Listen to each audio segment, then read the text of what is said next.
While it may be bold to say, Everything Everywhere All at Once has become one of my favorite movies of all time just from one screening. It is one of the most original and breathtaking films that I have seen in recent years. It's no surprise that A24 released this masterpiece. They are constantly challenging the status quo of movies and, in my opinion, release some of the most original works in the film industry at the moment. If you haven't seen it already, I couldn't recommend it more. Go ahead and watch it and come back to this video. It's been a long time since I felt so inspired and moved by a film or a piece of art in general. As an aspiring filmmaker myself, this is the type of movie that I desired to create at one point in my life. To me, Everything Everywhere All at Once creates the perfect movie-going experience. You quite literally will laugh, cry, wince at some hardcore action, and reevaluate your outlook on life. Let's dive into what makes it so genius.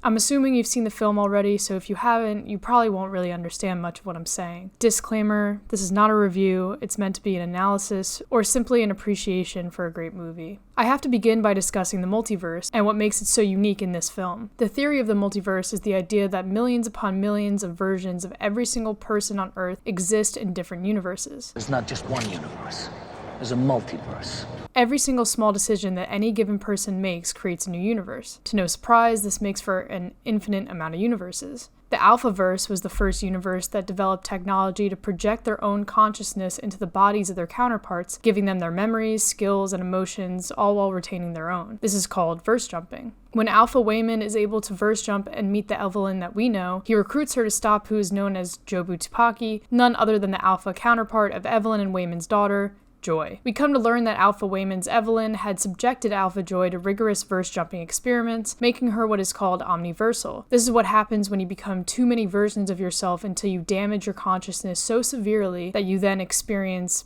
everything, everywhere, all at once. All infinite versions of yourself, all at one time. When Alpha Joy experienced this, she came to realize that if there are an infinite amount of universes out there, with an infinite amount of possibilities all happening simultaneously, there can't be any real meaning behind it. She ends up developing a burning passion for nihilism and creates an all-consuming black hole, the everything bagel, to finally kill herself once and for all.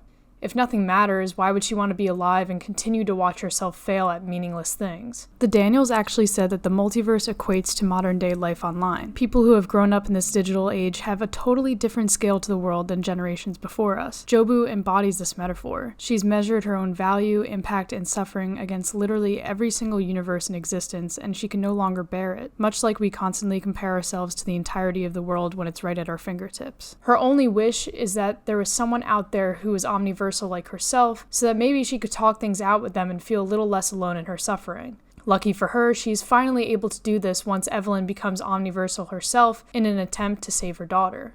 I took this as an incredibly powerful metaphor suggesting the way that we cope with our own lives. Whatever it may be, there are often times that we feel so desperately isolated that we think no one could ever truly understand us in our pain. If we're lucky, eventually someone will come along that does, and just for that moment, we can be healed.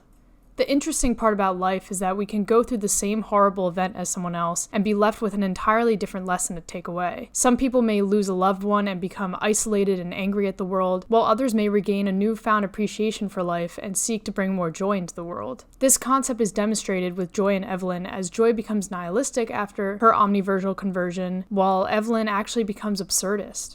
Even in a world where Evelyn and Joy were rocks, at least they had each other. I have yet to see a more beautiful metaphor for life and the relationships that we'd hold dear. At the end of the day, your relationships with other people are the only things that really matter. Out of all the places I could be, I just want to be here with you. This is what Evelyn says after experiencing countless universes of herself and coming to the conclusion that no matter what she was doing, she just wanted to be with her family. No matter if you're a businessman, an artist, a chef, a teacher, or just a rock. None of those things truly define yourself unless you allow them to. The only thing that does matter in any of those experiences is who you choose to share them with. When our lives eventually come to an end, it is our loved ones that will allow us to live on. Even if you're the most successful person in the world, if you don't have your loved ones to keep your memories and spirit alive, you are nothing. This is what makes the film so amazing. To be able to take the absurdity of life, express it in an entertaining way, and then hit us over the head with existential peace is nothing short of genius. The film is incredibly engaging with its fast-paced and action-driven plot, all while crafting a perfect story that eventually reaches a beautiful conclusion.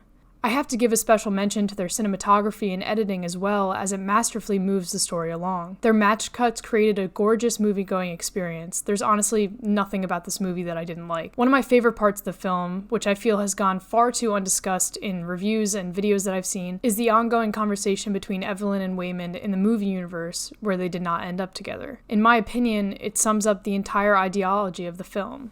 It was Waymond's line that really got me. Evelyn explains to him what their lives would have looked like had she run off with him. She says that neither of them would have been nearly as successful or rich as they are in this universe. They would run a failing laundromat and eventually be tracked down by the IRS. It would be a nightmare. After the conversation ends, Waymond turns around and tells her that he would have loved to spend his life doing laundry with her if that meant they had a life together. Side note, I'm not exactly sure if that's how the line went, but it was something like that. That honestly shattered me. It's heartbreaking yet heartwarming at the same time because it's true. Who would want money and fame if it meant we did not have the love of our life? I can't wait to watch this movie for a second time. It really got me thinking about how I want to spend the rest of my life. Of course, I will continue to pursue my career goals and keep myself afloat, yet I will also be sure to keep those I love as close as possible. I will not sacrifice my love for my friends and family for material things. At the end of the day, if we are all rocks sitting at the top of a mountain somewhere in the multiverse, I want my favorite rock to be there alongside me.